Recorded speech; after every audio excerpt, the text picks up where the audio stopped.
Alors, je vais essayer d'être rapide et puis ça va pas être tout à fait un solo puisque j'ai le plaisir d'avoir un contributeur qui va pouvoir témoigner de ce qu'il a, de sa contribution d'une part et puis comment lui, avec son regard de...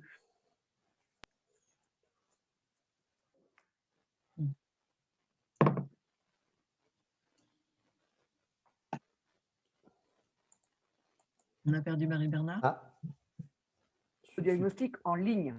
C'est-à-dire que ce n'est pas un PDF, ce sera quelque chose d'interactif pour les associations.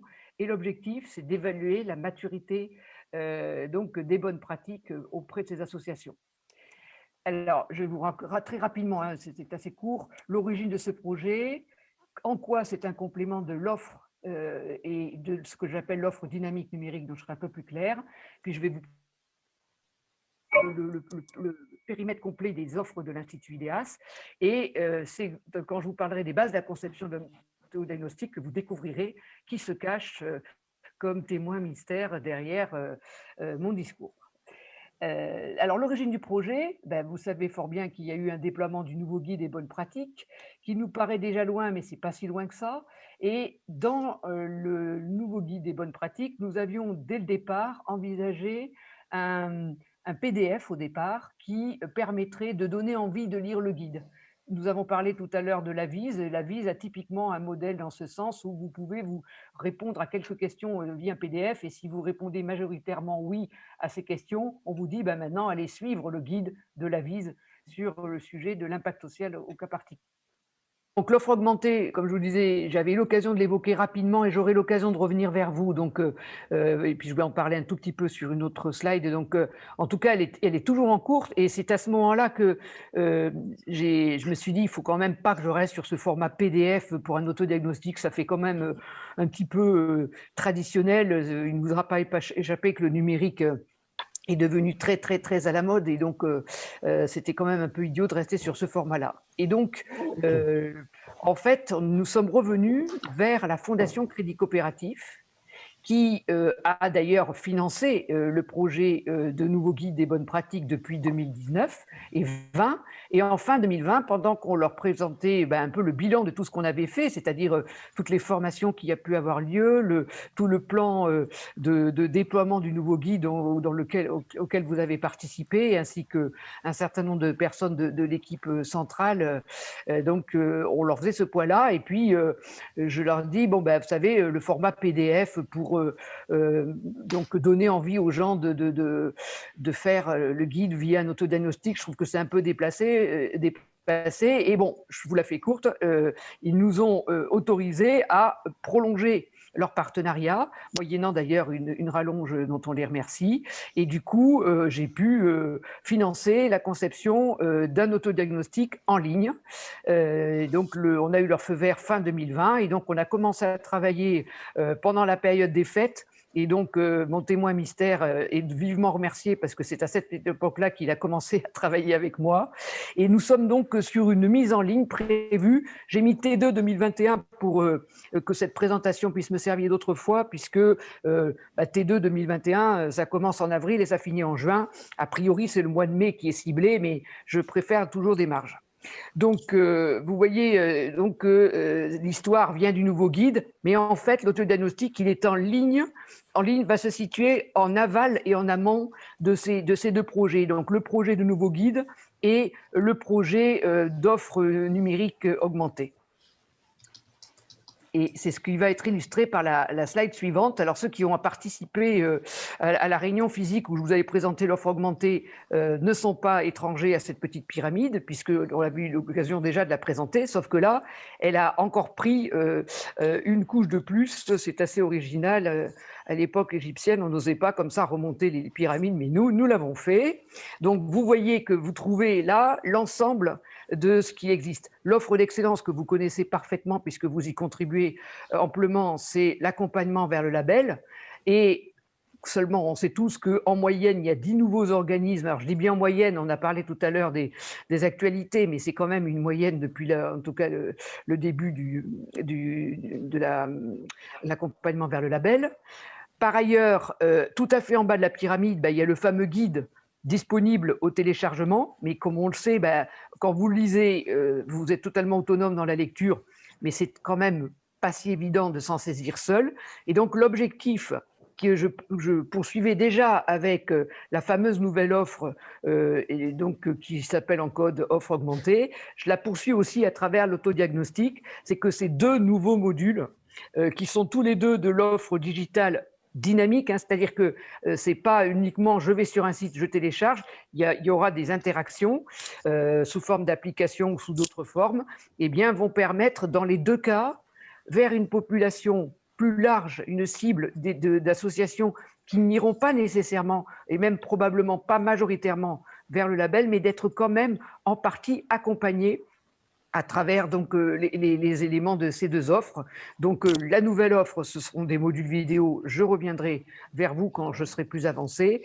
Et l'autodiagnostic, c'est donc une auto-évaluation en ligne. Et dans les 2 cas, c'est sur les bonnes pratiques qui nous sont apparues comme essentielles pour n'importe quel type d'association.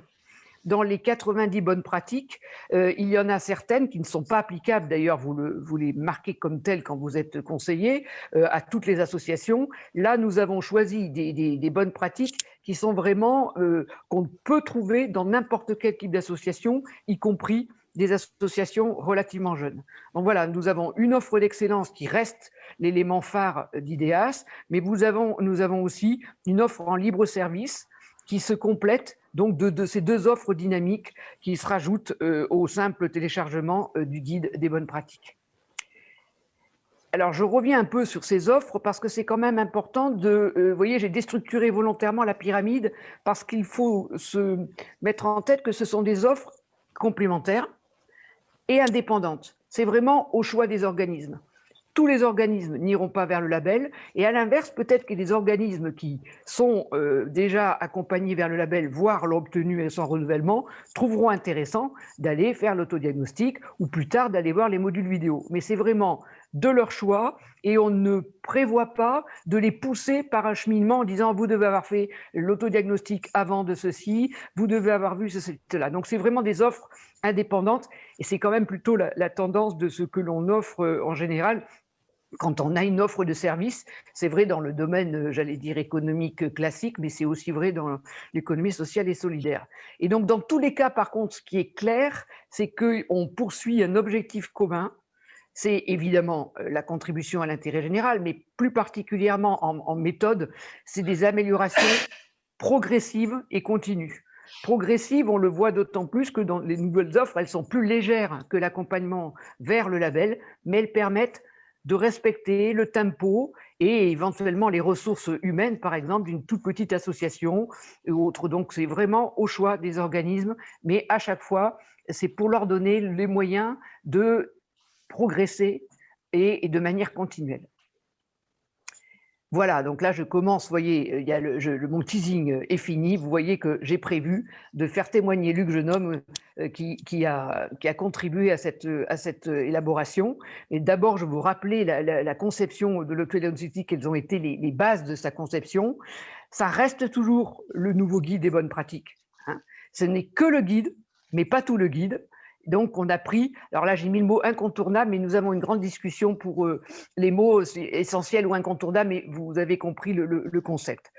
La cible est plus large que pour l'offre d'excellence parce qu'on a essayé de l'adapter aux jeunes et aux petites associations. Et dans le mot jeune, c'est à la fois jeune en ancienneté, mais aussi avec de plus en plus de public de jeunes bénévoles dedans, voire de jeunes salariés, mais aussi de jeunes bénévoles. Donc, on a sélectionné les bonnes pratiques, comme je vous l'ai dit, qu'elles ont déjà pu mettre en œuvre ou qu'elles pourront mettre en œuvre parce que c'est vraiment les essentiels.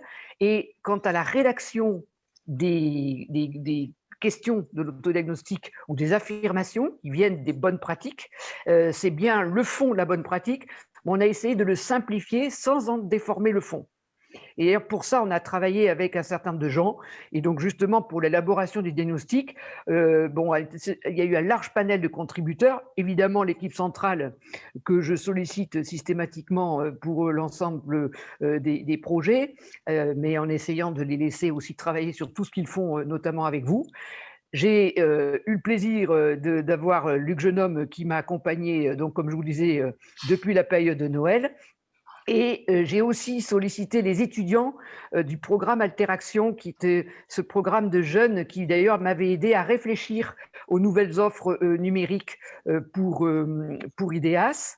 Et j'ai aussi utilisé les associations qui avaient déjà contribué au sondage sur les attentes des modes nouveaux d'accompagnement. Quand nous avions fait avec le groupe d'Alteraction une recherche de besoins clients, on avait fait un sondage en ligne, on l'avait envoyé à tous les organismes qui avaient téléchargé le guide, et on avait une trentaine d'associations qui nous avaient dit, voilà, on aimerait ça, ceci, cela. Et donc j'ai réécrit à ces associations et je leur ai demandé s'ils voulaient bien tester les questions ou les affirmations que j'allais mettre après dans l'autodiagnostic. Et surtout, non pas dire on est d'accord ou pas sur le fait qu'il faut mettre ça en place, mais c'était sur la forme, enfin sur le langage utilisé. Et donc, ils nous ont beaucoup aidés à le simplifier sans le déformer. Et donc maintenant, je vais passer la parole à Luc parce que effectivement, j'ai sollicité Luc qui avait déjà contribué, pour ceux qui ne le savent pas, à réécrire l'outil que vous connaissez tous par cœur, qui est le fameux Dragly Excel que vous utilisez pour suivre la progression de l'accompagnement avec l'association que vous accompagnez et qui débouche à la fin sur un radar. Donc on est reparti de cela pour ne pas être complètement décalé, même si probablement la forme de l'autodiagnostic sera tout à fait différente. Donc, Luc, je te remercie d'abord de tout ce que tu as déjà fait et puis de partager avec tes collègues ce que tu as vécu et qu'est-ce que tu en penses au regard de ce que vous faites aussi par ailleurs dans l'accompagnement vers le produit d'excellence qui est le label d'IDEAS. Oui, merci Marie-Bernard. Vous m'entendez ? Oui, oui, très bien. Bon. Donc, bonjour à toutes et à tous. Alors, effectivement, je suis intervenu, je dirais, j'ai commencé fin 2020. Marie-Bernard m'a contacté un peu avant Noël pour finalement me demander enfin, elle m'a fait part du projet et elle m'a soumis une première liste de questions et elle m'a demandé de le traduire sous forme d'un tableau Excel, je dirais calqué finalement sur le tableau Excel qu'on utilise dans les missions d'accompagnement normales basées sur les bonnes pratiques, sachant qu'on partait sur environ 25 questions et donc pas 90 bonnes pratiques.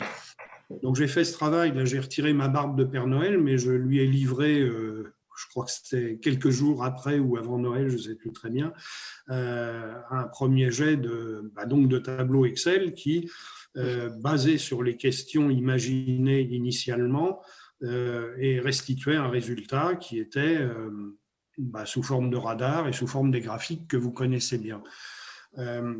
Sachant qu'on avait retenu 4 niveaux d'évaluation de maturité de la pratique qu'on décrivait, enfin de la question. Oui, dans mon association, on fait bien tout ça. Deuxième niveau, on le fait presque complètement. Troisième niveau, on le fait un peu, mais il y a encore beaucoup à faire. Quatrième niveau, non, ça on ne fait pas du tout. Et la cinquième chose, contrairement à ce qu'on a dans le tableau d'analyse des 90 bonnes pratiques, il n'y a pas de catégorie non applicable, puisque, comme l'a expliqué Marie-Bernard, par construction, on a retenu des questions où tout est applicable à toute association. En revanche, on a retenu un niveau qui est « je ne sais pas répondre à la question ». Et la raison, c'est que, en fait, la plupart de ces questions, en nombre réduit, sont quand même devenues assez complexes. Pas forcément complexes à comprendre pour un conseiller qui a l'habitude, mais pour une association qui n'a jamais vu finalement les bonnes pratiques d'IDEAS, il peut y avoir des termes un peu déroutants. Et puis, chaque question, quand même, regroupe plusieurs bonnes pratiques, ce qui fait que moi, comme ça, a priori, je m'attends à ce que beaucoup de jeunes associations ne puissent pas dire oui, on fait tout ça, parce que ce sera quand même un peu étonnant. Toujours est-il que de but en blanc, on peut très bien imaginer que certaines questions déroutent un peu des personnes dans les associations et que la bonne réponse pour elles, ce soit écoutez, je ne sais pas, je ne comprends pas ou je ne sais pas. Donc, ayant fait ce tableur Excel, finalement, il a servi, ce tableur, de sparring partner, si je puis dire, à l'équipe permanente et aux différents partenaires que Marie-Bernard a consultés, parce qu'il est vrai que finalement, restituant un résultat sous forme de graphique, offrant un parcours où il s'agissait de cocher des cases, ça a donné du concret qui a permis à chacun finalement de se positionner et de dire, d'une part, de revoir le texte des questions qui a beaucoup évolué dans la version finale, en tout cas actuelle, par rapport à la version initiale, même dans la structuration de ces questions qui sont regroupées par un nombre d'axes dont Marie-Bernard vous parlera, mais qui n'est pas exactement le même nombre d'axes que ce qu'on a dans le radar des 90 bonnes pratiques. Donc, c'est finalement le rôle et l'utilité de ce tableur Excel, ça a été de faire réagir tout le monde, tous ceux qui étaient concernés, consultés, et à partir de là, de faire beaucoup évoluer et progresser. Et quand je regarde l'état actuel du projet de questionnaire par rapport à l'état d'où on est parti juste avant Noël, il y a quand même, je trouve, des évolutions tout à fait importantes dans la formulation et sans doute à la fois dans la richesse des questions posées, mais dans la facilité, je pense, à les comprendre, et troisièmement, dans la cohérence de la structuration, qui paraît finalement, en tout cas à moi, ça me paraît plus naturel et plus cohérent que la structuration qu'il y a dans le guide des 90 bonnes pratiques, où parfois on peut se dire, tiens, telle bonne pratique, pourquoi diable est-ce qu'elle est là plutôt qu'ailleurs, plutôt que dans telle autre rubrique. Donc mon vécu maintenant, je n'ai pas testé d'associations, et notamment pas les associations que j'accompagne par rapport à ça, et je pense que pour un conseiller, cet outil peut être un peu déroutant au début, parce que quand on fait de l'accompagnement, on a pris l'habitude de le faire d'une certaine façon, on a l'habitude du guide des 90 bonnes pratiques. Or, comme l'a dit Marie-Bernard, là, on a conçu un outil qui se veut totalement indépendant. Et un conseiller qui fait de l'accompagnement j'ai eu du mal à bien accepter, à bien intégrer le fait qu'en fait, il s'agissait là d'un outil qui était totalement indépendant, même s'il a les mêmes racines que le guide des bonnes pratiques, puisqu'il est inspiré de là. Dans sa structuration et dans son cheminement intellectuel, il m'a paru assez différent, ce qui à la fois le rend plus facile d'abord par on va dire des débutants, mais pour des gens expérimentés sur les 90 bonnes pratiques, ça peut poser, je pense, une certaine difficulté. Alors bon, moi c'est ma perception, on verra à l'usage ce que chacun en pensera. Voilà, je crois que j'ai dit l'essentiel de ce que j'ai vécu. Maintenant, ayant trempé, j'ai hâte de le voir, j'ai hâte de voir le bébé prendre son envol.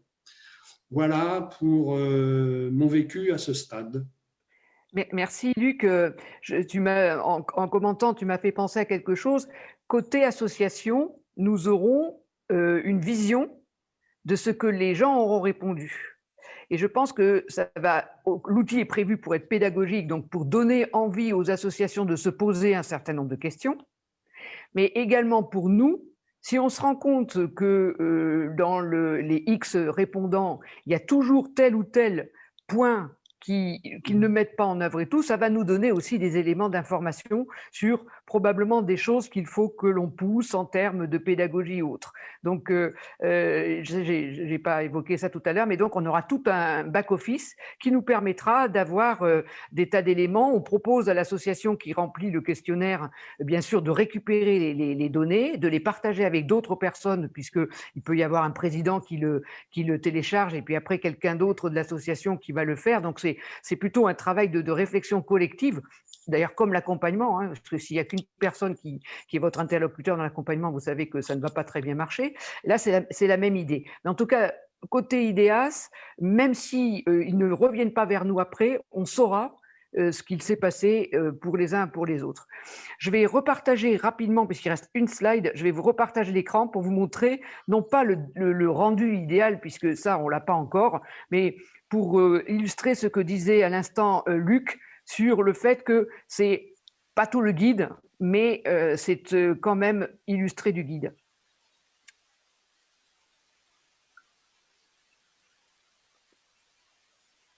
Voyez-vous mon écran?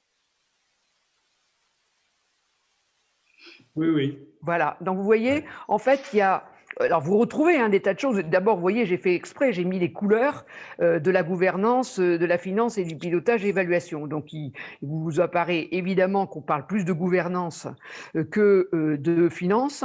Sur le pilotage et évaluation, on est quasiment sur le même niveau d'évocation que dans le guide, mais on a réduit la finance partant du principe que beaucoup d'éléments de finance ne relèvent pas de l'expertise à proprement parler d'IDEAS, et c'est pas là qu'on doit donc faire œuvre de pédagogie vis-à-vis des petites associations, en tout cas celles qui ne vont pas jusqu'au label. Et vous voyez, il y a 27 questions, je vous les ai pas toutes listées parce qu'elles ne sont pas encore complètement finalisées, même si c'est quand même à 90%. Mais vous voyez qu'on va avoir quand même des thèmes que vous connaissez, les fondamentaux associatifs, le fonctionnement des organes de gouvernance, le plan stratégique. Et là, vous retrouvez ce que disait Luc, ce n'est pas tout à fait le même ordonnancement, même si ce n'est pas très très loin de celui du guide. Et donc, on a estimé le temps, alors pour l'avoir fait plusieurs fois, mais je ne suis pas la mieux placée parce que je connais un peu trop par cœur, mais en gros, il faut compter 15 minutes pour qu'une personne se pose les questions. Il se peut fort bien qu'à un moment, ils se disent, tiens, là, pour l'instant, je vais répondre peut-être non, parce que, en fait, dans l'association, il peut y avoir quelqu'un qui a une vision sur telle ou telle pratique et qui n'est pas les autres. Donc, c'est pour ça qu'ils auront la possibilité de revenir, de le refaire autant de fois qu'ils le voudront. Voilà, en gros, ce que je peux vous dire à ce stade. Et alors, je n'ai pas du tout regardé le chat, donc je ne sais pas s'il y a des questions plus particulières qui sont arrivées. Moi, j'en aurais une, Marie-Bernard. Quelle est la finalité de tout ça? Pourquoi on fait ça, premièrement? Deuxièmement, est-ce que cet autodiagnostic sera libre, comme le guide IDEAS d'ailleurs, et une assoce qui porte un intérêt éventuellement pour son organisation pourrait dire, ah ben tiens, chez IDEAS, ils ont un outil qui va me permettre de rapidement avoir un petit bilan de santé. Et puis après, ça s'arrête là. Et si elle veut aller plus loin, elle sait que ça vient d'IDEAS, elle pourra prendre contact. D'accord. C'est ce qu'il faudrait expliquer, la raison, j'ai envie de dire, pas le business, si tu veux. Voilà. Alors l'objectif poursuivi pour cet outil, ainsi que pour les modules vidéo, c'est vraiment d'accroître encore l'impact d'IDEAS en élargissant la cible des associations.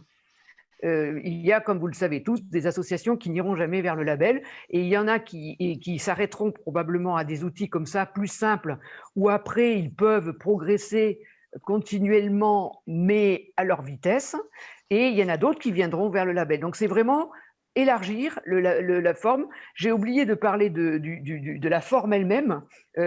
Vous aurez, je vous donnerai, comment dire, on vous donnera une petite primeur avant la sortie, à quelques jours avant, pour que vous puissiez vous-même le faire. Rien n'empêchera de le faire, puisque je réponds du coup à la question 2. Il sera en libre service gratuitement. Et donc, le look and feel sera volontairement différent. Il gardera les codes couleurs d'IDEAS, mais il sera volontairement plus jeune. Ce n'est pas que le site soit très vieux, au contraire, il est récent, il est plutôt d'ailleurs très sympa, mais on va se permettre une tonalité plus adaptée aux cibles des jeunes associations. Donc, voilà.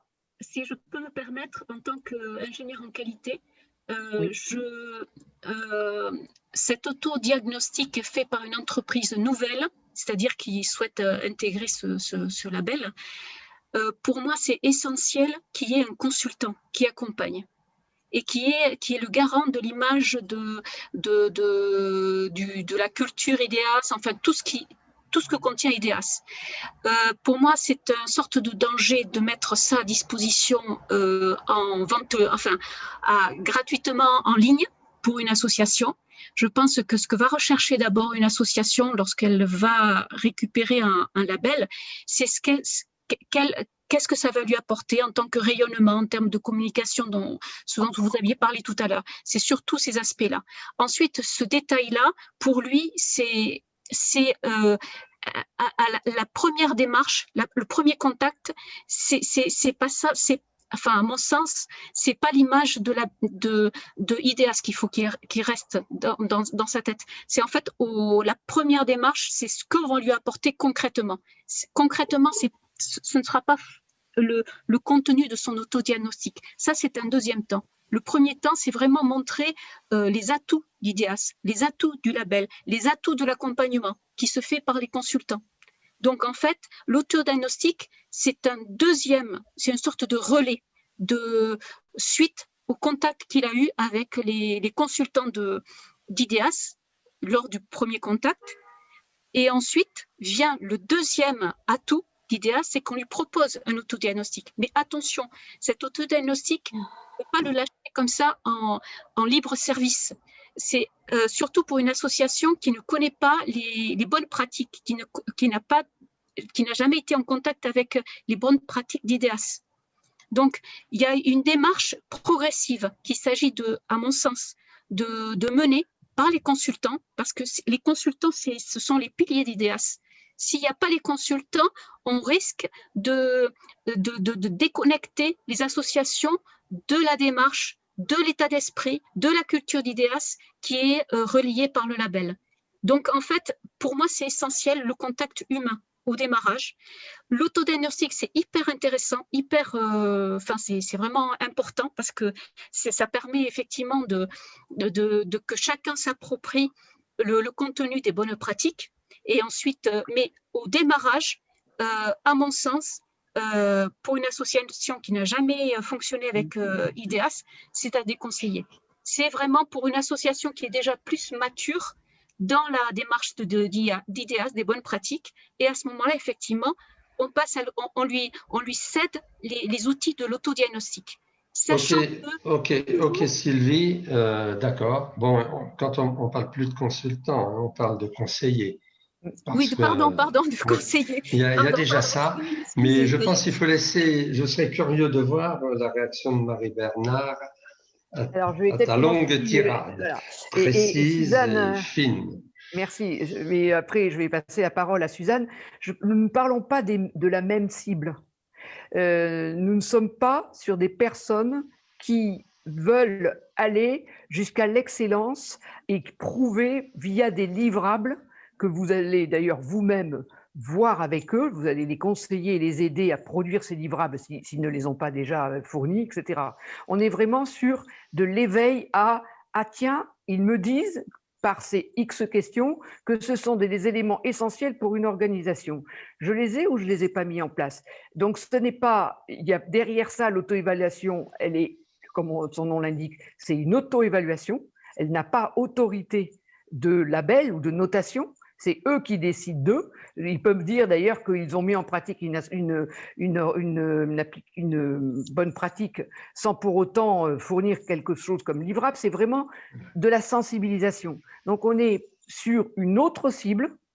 Et d'ailleurs, on la déconnecte d'autant plus du travail que vous faites que si une association qui aurait fait cet autodiagnostic revenait vers nous pour être accompagnée, on leur expliquerait que le label, lui, est quelque chose qu'on ne peut avoir que si on est passé par un cheminement beaucoup plus exhaustif et avec un niveau d'exigence qui n'est pas juste déclaratif, mais qui est aussi des preuves écrites, et pas uniquement d'ailleurs d'avoir fait des choses et de les avoir documentées, etc. Donc on n'est pas sur la même cible.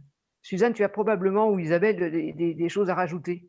Tu as prononcé le bon terme, Marie-Bernard, le terme de sensibilisation. L'objectif d'IDEAS, c'est vraiment de diffuser avec le maximum de dispositifs et de moyens possibles, de diffuser le plus largement possible les notions de bonne pratique. Et effectivement, le monde associatif est vaste, 1,5 million d'associations en France, avec des profils extrêmement variés, diversifiés, et c'est très bien. Il faut vraiment que le monde associatif garde sa diversité, ses spécificités. Simplement, nous, notre vocation, on est dans une stratégie d'impact. Aujourd'hui, on est en capacité d'accompagner une dizaine de nouvelles associations chaque année au label. C'est homéopathique, c'est absolument une goutte d'eau dans l'océan associatif.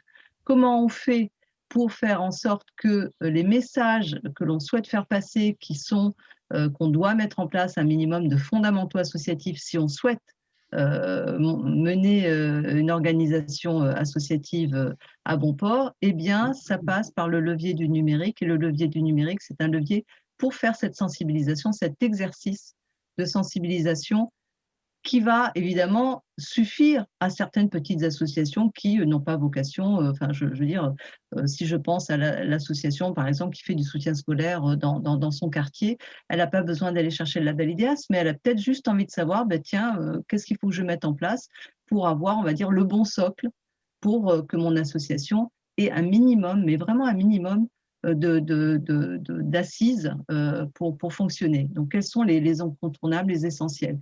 Et l'autodiagnostic, c'est vraiment ça, sa vocation, élargir au maximum, accroître l'impact et la diffusion des bonnes pratiques auprès de tout type d'association.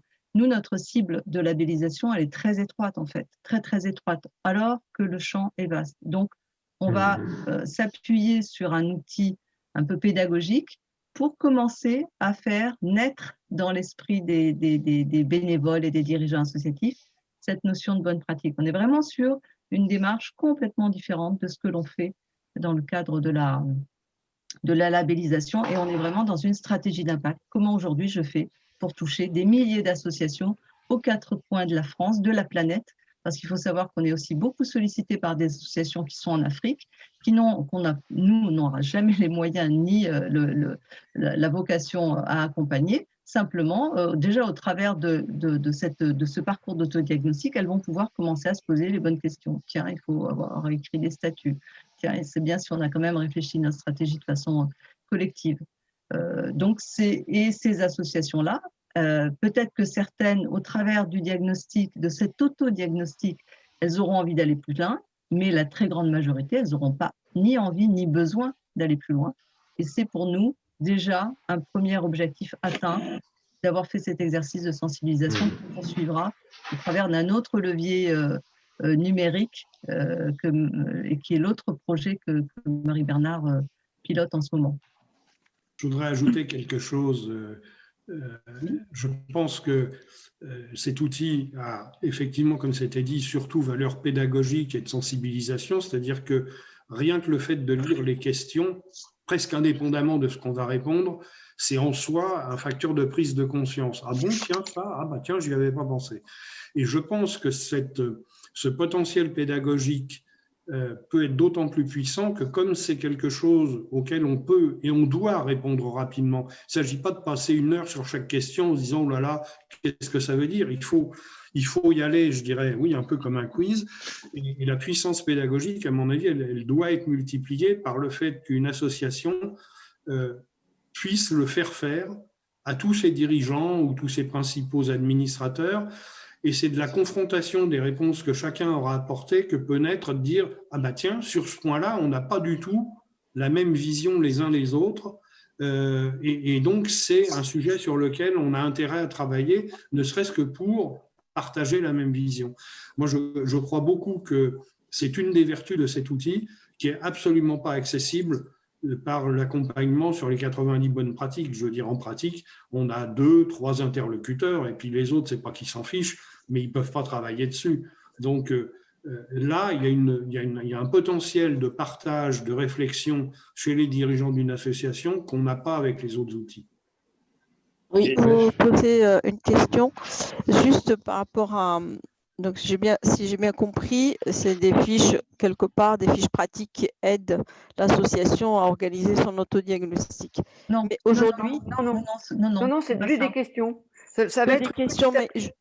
D'accord, oui. Pardon. Mais demain, si une association, en utilisant cet outil, a des questions ou souhaite rentrer en contact avec quelqu'un, est-ce qu'elle a une passerelle qui lui permet de nous poser des questions, éventuellement de répondre, bien sûr, on ne va pas faire les 90 bonnes pratiques, mais au moins lui apporter un éclairage ou un accompagnement sur un temps très court, sur 1 ou 2, voire 3 points, en disant, voilà, sur 3 points au maximum, enfin, définir des règles, parce que sinon, on aurait plein et on ne pourra pas assurer au niveau qualitatif. Est-ce que ça va être mis en place, ou c'est quelque chose sur lequel on peut imaginer l'offre, ou l'offre, ça s'arrête vraiment, il fait son autodiagnostic sur l'écran et ça s'arrête au niveau de l'association, point. Alors, c'est vraiment une prise de conscience et on ne va pas promettre qu'on n'est pas sûr d'être capable de tenir. D'accord. Je suis en train de regarder, mais c'était aussi à voir avec la partie technique, de mettre juste à la fin que on espère qu'ils ont pris de l'intérêt à faire cet exercice. Et comme l'a dit Luc, surtout qu'ils n'hésitent pas à avoir plusieurs regards à l'intérieur de l'association, parce que c'est ça qui est le plus riche. Hein. Et puis, et on va faire un lien vers toutes les associations, enfin tout ce qui est organisme d'accompagnement qui sont déjà nos partenaires. Pas plus à cet instant. Par contre, dans l'offre autre que vous évoquez, et je ne sais pas si vous étiez là, je pense que je pense pas, quand on avait fait la présentation en décembre 2000, je crois que c'est décembre ou février, je me souviens plus, 2019 ou février 2020, en tout cas, c'était avant le monde du Covid. Eh bien, là, dans cette offre-là, qui va être des modules vidéo qui vont mettre comment dire, le phare sur une bonne pratique, etc., faire témoigner, il sera prévu qu'à la fin, une personne puisse nous dire « j'aimerais aller plus loin » et qu'il puisse nous contacter. Mais on va le faire de manière quand même très limitée, parce que lorsque je l'avais présenté, il faut qu'on puisse derrière avoir des conseillers qui disent « moi, tiens, sur tel thème, je veux bien pouvoir donner bénévolement un tout petit peu de temps, mais ça n'a rien à voir avec l'engagement que vous prenez quand vous accompagnez vers le label. » Donc aujourd'hui, pour l'autodiagnostic, on sera très limité. Si vous allez voir les autres autodiagnostics qui existent aujourd'hui, comme le tout dernier qui date du 2 février, donc c'est récent, que Solidatech a mis sur la maturité numérique des associations, ils vous poussent derrière quelques ressources. Ils vous disent, vous pourriez voir ceci, cela. Donc, c'est plutôt dans cette idée de quelque chose qui n'est pas, il n'y a pas de hotline qui est prévu derrière, ou même de trop grandes promesses, parce que on connaît le dimensionnement d'IDEAS, et c'est pourtant déjà énorme d'avoir autant de bénévoles, dont pas mal aujourd'hui. Mais donc, on s'arrêtera à quelque chose de raisonnable, parce qu'on ne peut pas promettre quelque chose qu'on ne tiendrait pas. Merci. Moi, je trouve que c'est un outil qui est très intéressant. Et bon, comme tout outil, je dirais que simplement les questions qui ont été posées, ça veut dire qu'il faut l'inscrire à la fois dans un minimum de process, d'indiquer comment ça fonctionne, c'est ce que vous avez décrit oralement, et un minimum d'objectifs, de dire quels sont les objectifs poursuivis, ce qui a été très bien dit oralement. Donc, je dirais ça permet de bien se mettre à niveau. Moi, j'y vois aussi un autre intérêt, parce que j'ai travaillé sur des démarches un peu similaires en sécurité des systèmes d'information. Et en fait, on avait un outil succinct comme de ce type de sensibilisation pour les managers, les hauts dirigeants, pour une évaluation de la sécurité de leur système. Et puis derrière, on faisait le diagnostic précis et on recoupait les deux et on montrait aux managers qu'ils se pensaient assez costauds dans certains trucs, en fait, ils étaient un peu faibles et vice-versa. Donc, c'était aussi un puissant outil de sensibilisation des managers. Donc, je pense qu'il peut servir, en effet, aux deux typologies, celle qui va aller vers le label pour sensibiliser les managers et puis recueillir déjà leur première impression et de montrer que c'est pas aussi simple que ça. Et puis pour les nouveaux, en effet, d'avoir une petite sensibilisation. Après, en effet, ce qu'il faut, c'est entre les deux, entre la personne qui va ne faire qu'utiliser l'outil et celle qui va aller au label, il faut peut-être dimensionner une petite offre de dire, parce que je pense que d'après ce qui a été dit, le principal écueil, c'est qu'une fois que la personne a été sensibilisée, and so what, qu'est-ce que je vais faire? Et c'est là, dans ce passage de la sensibilisation à l'action, qu'une aide d'1 heure, 2 heures peut permettre simplement d'aiguiller comment procéder pour progresser de manière succincte par rapport à une labellisation. Oui, moi, c'était la question que j'avais posée, c'est-à-dire l'accompagnement post-diagnostic, en fait.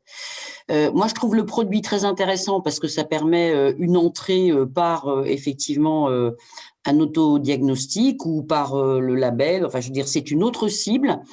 Mais je pense un peu comme Fatima tout à l'heure, que à partir du moment où on lance ce genre de produit, au-delà d'une sensibilisation aux valeurs, à l'accompagnement d'IDEAS, etc., on ne peut pas laisser, enfin c'est mon point de vue, des associations qui ont répondu à cet autodiagnostic avec le résultat de cet autodiagnostic sans rien faire derrière. Donc je pense qu'il faut envisager d'une manière ou d'une autre quelle forme pourra prendre l'accompagnement, si nécessaire, d'IDEAS.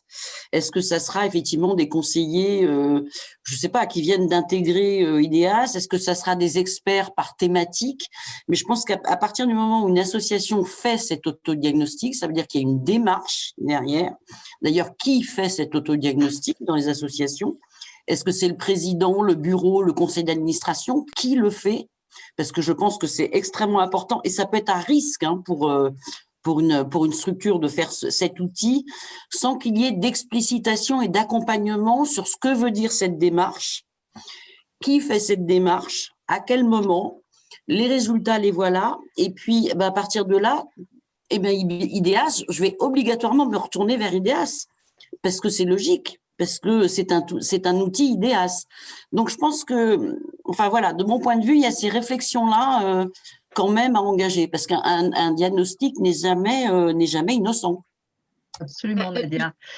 Juste un élément supplémentaire, lorsqu'on essaie de vendre une norme à une entreprise, on lui vend pas le contenu de la norme, on lui vend ce que cela va lui apporter pour l'entreprise.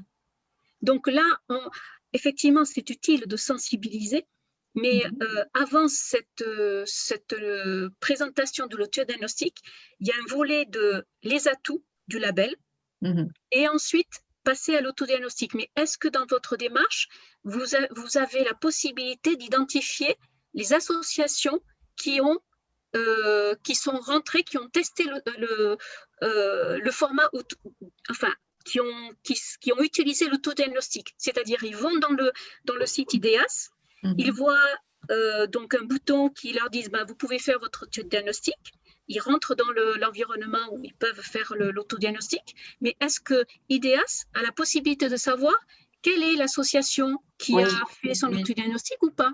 Oui. Parce que là, il y a une démarche qui est quelque part de communication commerciale et tout ce qu'on veut à côté, quoi. Bien sûr, en fait, donc, à un moment donné, il s'agit de pouvoir faire un relais, c'est-à-dire au niveau de l'association IDEAS, de remonter, de dire, ben voilà, vous avez testé, etc. Qu'est-ce que vous en pensez? Qu'est-ce que vous en dites?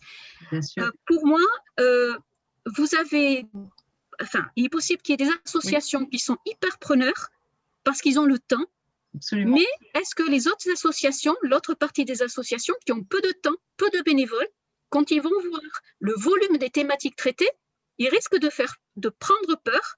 Ils vont se dire, effectivement, je ferai ça à un autre moment, quand j'aurai un peu plus de bénévoles. Je propose qu'on arrête aujourd'hui. Je suis désolée parce que l'heure a tourné et on n'a pas encore eu le temps d'entendre la présentation de Marvin Renaud qui va également vous intéresser. Donc, je propose qu'on reprenne ce sujet lors d'une prochaine réunion ad hoc parce que vous voyez qu'il est vaste et les questions qui vont avec cette autodiagnostic, je vois Marie Bernard qui a pris toutes les notes pour nourrir le sujet. Et donc, je passe très vite la parole à Jean-François parce qu'il est presque 18h et j'aimerais quand même qu'on puisse vous présenter notre ami Marvin qui a rejoint l'équipe il y a peu de temps. Jean-François, merci à tous pour vos retours. C'est très, très riche et intéressant. Merci pour vos observations.